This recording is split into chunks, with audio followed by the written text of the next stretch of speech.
ನಮ್ಮದ ಸಾಮಾಜಿಕ ಸಂರಚನೆ ಇದೆಯಲ್ಲ, ಸ್ಟ್ರಕ್ಚರ್ ಆಫ್ ಸೊಸೈಟಿ, ಈ ಸೊಸೈಟಿಯ ಮೂಲ ಪ್ಲಾಟ್ಫಾರ್ಮೇ ಅಗ್ರಿಕಲ್ಚರು.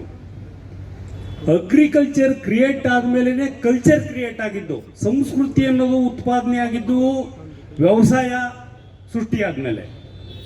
ಸೊ ಇದೊಂದು ಮೂಲ ಬೋರ್ಡು, ಸ್ವಿಚ್ ಬೋರ್ಡ್. ಒಂದು ಮನೆ ಒಳಗೆ ಹೆಂಗೆ ಎಲೆಕ್ಟ್ರಿಸಿಟಿ ನೀವು ಪಾಸ್ ಮಾಡಬೇಕು, ಎಲ್ಲೆಲ್ಲಿ ಹೋಗಬೇಕು, ಅದು ಹೆಂಗೆ ಬರಬೇಕು ಅಂತ ಇರ್ತದೋ, ಅದ್ರ ಸರ್ಕ್ಯೂಟ್ ಬೋರ್ಡ್ ಯಾವುದಾದ್ರೂ ಇದೆ ಅದು ವ್ಯವಸಾಯ.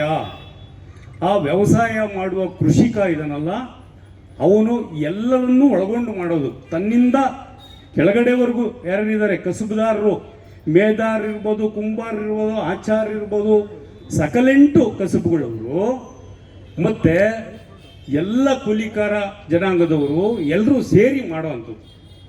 ಸೊ ಹೀಗಾಗಿ ಒಕ್ಕಲುತನ ಅನ್ನೋದು ಒಂದು ಜಾತಿಗಷ್ಟೇ ಸೀಮಿತ. ಇದು ಕೆಂಪೇಗೌಡರದು ಬರೀ ಒಕ್ಕಲಿಗಿರೋದು ಅಂತ ಯಾರು ಭಾವಿಸ್ಬೇಕಾಗಿಲ್ಲ. ನಮ್ಮಲ್ಲಿ ಇಲ್ಲಿ ನಿನ್ನೆ ನಾವು ಪೂರ್ವವಾಗಿ ಸಭೆ ಮಾಡಿದ್ವಿ. ಸತೀಶ್ ನೀವು ಬರಬೇಕು ಅಂತ ಹೇಳಿದಾಗ ನಾವೊಂದು ಸಭೆ ಮಾಡ್ಕೊಂಡ್ವಿ. ನಾನು ನಮ್ಮ ಕೇಶವರಾಜಣ್ಣವ್ರ ನೇತೃತ್ವದಲ್ಲಿ ನಾವೆಲ್ಲ ಬ್ಲ್ಯಾಕ್ ಅಧ್ಯಕ್ಷರುಗಳು, ನಮ್ಮ ಚಂದ್ರಣ್ಣವರು, ದಾನಿಗೌಡರು ಎಲ್ಲ ಸೇರಿ. ಸೊ ಈ ಸಭೆ ಆದಾಗ ತೀರ್ಮಾನ ಆದಂಥದ್ದು ಏನು ಅಂತಂದರೆ, ನಾವು ಸರ್ವರನ್ನು ಒಳಗೊಂಡ ಕೆಂಪೇಗೌಡ ಜಯಂತಿಯನ್ನು ಮಾಡಬೇಕು.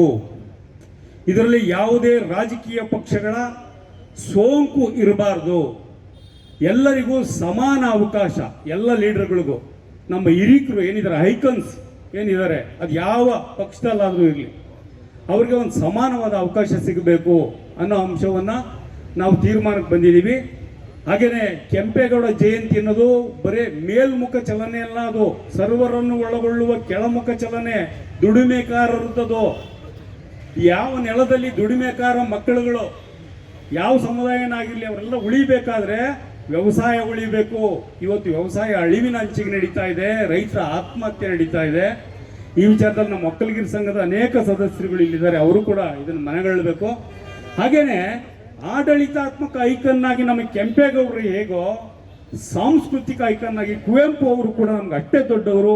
ಈ ಇದರಲ್ಲಿ ಕುವೆಂಪು ಅವ್ರದ್ದು ಒಂದು ಭಾವಚಿತ್ರ ಮುಂದಿನಿಂದ ನಾವು ಹಾಕಬೇಕು. ಇದು ಮುಖ್ಯ ಸಂಘದಲ್ಲೂ ಕೂಡ ಇದೆ, ನಮ್ಮ ಶ್ರೀನಿವಾಸ್ ಅವ್ರಿಗೆ ಗೊತ್ತು, ಹಿರಿಯರಿಗೆ. ಸೊ ಅದನ್ನು ಒಂದು ಹಾಕ್ಕೊಬೇಕು ನಾವು. ಈಗ ಹಾಕಿ ಮಾಡಿ ರಾಜಕೀಯವನ್ನು ರಾಜಕೀಯಕ್ಕೆ ಸೀಮಿತಗೊಳಿಸ್ಬೇಕು. ವೈಯಕ್ತಿಕ ವೈಷಮ್ಯಗಳಿಗೆ, ದಬ್ಬಾಳಿಕೆಗೆ ಬಳಸಬಾರ್ದು. ಒಕ್ಕಲಿಗರ ಸಂಘ ಸರ್ವರನ್ನು ಒಳಗೊಳ್ಳುವ ಒಂದು ಸಂಘಟನೆಯಾಗಿ ರೂಪುಗೊಳ್ಳಲಿ. ಇದಕ್ಕಾಗಿ ಒಂದು ಸಮನ್ವಯ ಸಮಿತಿಯನ್ನು ನಮ್ಮ ಕೃಷ್ಣಣ್ಣವರು, ನಮ್ಮ MP ಸರ್, ಮತ್ತು ನಮ್ಮ MLC ಕೃಷ್ಣಣ್ಣವರು ಮತ್ತು ದಾನೇಗೌಡರು, ಚಂದ್ರಣ್ಣವರು ಎಲ್ಲ ಸೇರಿ ರೂಪಿಸ್ತಾರೆ. ಎಲ್ಲರೂ ಸೇರಿ ಒಂದು ಸಮನ್ವಯ ಸಮಿತಿ ಮಾಡಿರಿ, ಕಾರ್ಯಕ್ರಮವನ್ನು ನೀಟಾಗಿ ಮಾಡೋಣ. ನಾವು ಇನ್ನೊಂದು ಅಪವಾದ ಇದೆ ಒಕ್ಕಲಿಗರ ಮೇಲೆ, ದಲಿತರ ಮೇಲೆ, ಹಿಂದುಳಿದವ್ರ ಮೇಲೆ. ಇವರು ಕಿರಿಚಾಟ ಅರಿಚಾಟ ಹೆಚ್ಚಿರಿ ಸಾಂಸ್ಕೃತಿಕವಾಗಿ ಮಾಡಲ್ಲ, ಗಂಭೀರವಾಗಿ ಮಾಡಲ್ಲ ಅಂತ ಅರ್ಥಪೂರ್ಣವಾಗಿ ಮಾಡೋಣ. ನಾವೇನು ಕಲಿಯದೇ ಇರೋ ವಿದ್ಯೆ ಯಾವುದೂ ಇಲ್ಲ, ಕಲ್ತ್ರೆ ಎಲ್ಲ ವಿದ್ಯೆನೂ ದಕ್ಕಿಸ್ಕೊಳ್ಬೇಕು. ನಾವೆಲ್ಲ ದಲಿತ ಸಮುದಾಯವನ್ನು ಒಳಗೊಂಡು, ಹಿಂದುಳಿದವ್ರನ್ನ ಒಳಗೊಂಡು, ನಿಮಗೆ ಗೊತ್ತಿರ್ಬೋದು, ಒಂದೊಂದು ಜಾತಿಗೆ ಒಂದೊಂದು ಪೇಟೆಯನ್ನು ಮಾಡಿದ್ರು ಕೆಂಪೇಗೌಡರು. ಸೊ ಅದನ್ನು ಸತೀಶ್ ಹೇಳ್ತಿದ್ರು, 62 ಪೇಟೆಗಳನ್ನು ಮಾಡಿದ್ರು ಅಂತ. ಅದೇನು ತಮಾಷೆ ವಿಚಾರ ಅಲ್ಲ. ಆಡಳಿತಾತ್ಮಕತೆಯನ್ನು ರೂಪಿಸುವಂಥ ಒಬ್ಬ ವ್ಯಕ್ತಿಯೇ ಸದಾಕಾಲ ಸರ್ವರನ್ನು ಒಳಗೊಳ್ಳಬೇಕು. ದುರಾಂಕಾರಿಗಳನ್ನು, ಕೆಟ್ಟವ್ರನ್ನ ಬಗ್ಗು ಬಡಿಬೇಕು.